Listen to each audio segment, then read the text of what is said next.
Assalamu alaikum wa rahmatullahi wa barakatuh. Bonjour à tous, j'espère que vous allez bien. Je vais vous lire un passage du livre Les pseudo-mouftis.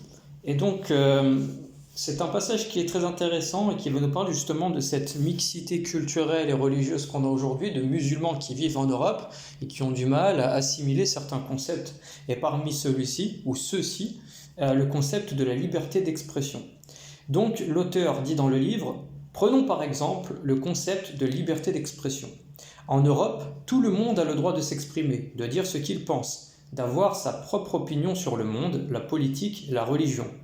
On peut critiquer à peu près tout, débattre de tous les sujets et y apporter sa propre réponse, qu'elle soit correcte ou non, n'est pas forcément le plus essentiel, car le droit de s'exprimer prime sur le reste. On peut dire qu'il s'agit d'un droit fondamental et absolu.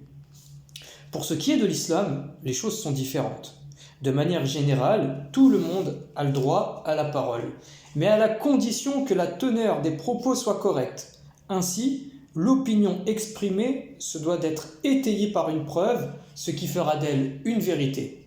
Et cette vérité sera acceptée quelle que soit sa provenance. Homme, femme, enfant, musulman, non musulman. Cela ne fait aucune différence puisque la vérité est vraie, indépendamment de son origine. Voilà la nuance que l'islam apporte à cette liberté. Il s'agit donc de parler uniquement dans le vrai, preuve à l'appui. Dans le cas contraire, l'islam enjoint le silence. Voilà donc très clairement un extrait très intéressant et très important, très profitable. Donc je vous laisse méditer ces quelques propos.